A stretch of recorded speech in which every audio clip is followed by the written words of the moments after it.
Raiganj Kulik wild life century. তো এত famous একটা জায়গা, অনেকেই শুনেছ। তো আমরা আজকে সেখানেই চলে এসেছি, কুলিক পক্ষী নিবাস। তো চলো দেখি ভেতরে কী কী আছে।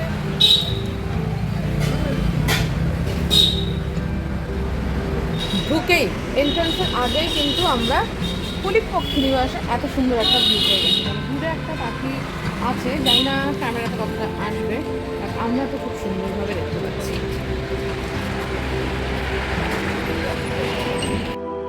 Hello and welcome back to my channel nomads Piyali. বেশ অনেক দিন পর চলে এসেছি, কারণ একটু বিজি স্কেডিউল যাচ্ছিল। বেশ কিছুদিন পরে ঘোরার সুযোগ হয়েছে। তো আজকে কিন্তু আমরা চলে এসেছি নর্থ বেঙ্গলের আরেক প্রান্তে, আর সেটা হলো রায়গঞ্জ। আর রায়গঞ্জের কোথায়? এটা হলো কুলিক পক্ষী নিবাস, কুলিক ওয়াইল্ড লাইফ সেঞ্চুরি। খুব ফেমাস একটা স্পট রায়গঞ্জের, অনেকেই শুনেছ। তো অনেক ছোটোবেলায় এসেছিলাম, লাস্ট কবে এসেছিলাম সেটাও মনে নেই। তো আজকে এত বছর পরে আবার চলে এসেছি। আর না ওরা যেত কি ফার্স্ট টাইম, তাই তো?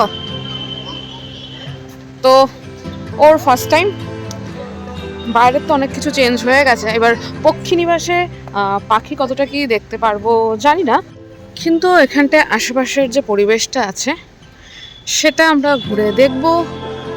আর আমাদের এরকম জায়গা এমনিই ভালো লাগে, পাখি থাকুক না থাকুক তাতে কোনো যায় আসে না। পাখি পেলে সেটা উপরে পাও না, পাখি দেখতে যদি পাই সেটা অবভিয়াসলি খুবই ভালো লাগবে, কিন্তু না দেখতে পেলেও কিন্তু মন খারাপ আমাদের হচ্ছে না, কারণ আমরা এইভাবে ঘুরে দেখতেও আমাদের বেশ ভালো লাগে।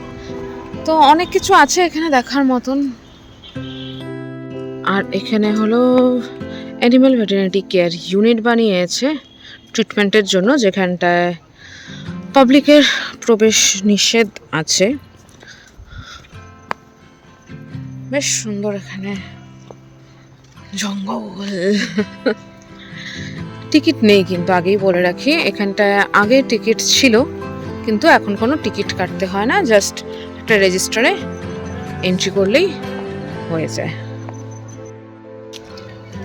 তো এখানটায় আমরা বেশ হেঁটে বেড়াচ্ছি, সুন্দর জায়গা ঘোরার জন্য, একদম নিঝুম। মানে এখানটায় কিন্তু এই শীতকালে শুকনো পাতাগুলো যে পড়ছে সেই আওয়াজটাও আমরা পাচ্ছি। এত সুন্দর জায়গা, আরেকটু যদি মেনটেন করা যায় তাহলে আরও ভালো হবে। প্রচুর ট্যুরিস্ট কিন্তু রায়গঞ্জে যারাই প্রথমবার আসে বা যখনই আসে বাইরের থেকে, বা লোকাল যারা আছে, তারা সবাই কিন্তু একবার হলেও এই কুলিক ওয়াইল্ড লাইফ সেঞ্চুরিতে কিন্তু ভিজিট করে। তো সেই জন্যই এত সুন্দর একটা পরিবেশ যদি আরেকটু মেনটেন করা যেত তাহলে মন্দ কি বলো? তো যারা এরকম চুপচাপ নিঝুম পরিবেশ এনজয় করতে চাও তাদের জন্য এই কুলিক পক্ষী নিবাস। কিন্তু এখানে একটা ওয়াচ টাওয়ার আছে, এখানে একটা ছোট্ট নদী যাচ্ছে, ওই দূরে একটা ব্রিজ আছে যেটা এখান থেকে কতটা ক্লিয়ার ক্যামেরাতে আসবে না। তো এই ওয়াচ টাওয়ারে উঠেও কিন্তু অনেক কিছু দেখার সুযোগ হতেই পারে। আর এখানে আমরা আর একটা ওয়াচ টাওয়ারে উঠেছি, বাট এখান থেকে ভিউটা কিন্তু একদম অন্যরকম।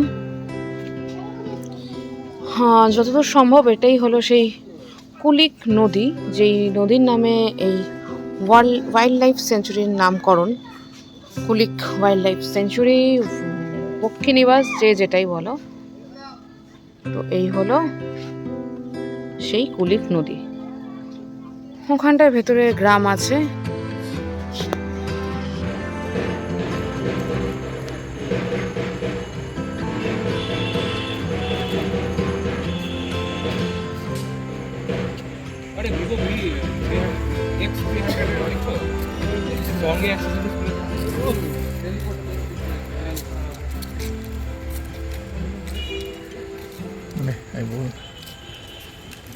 তো ফাইনালি কুলিক পক্ষী নিবাসের পাখি দেখতে পেয়েছি আমরা।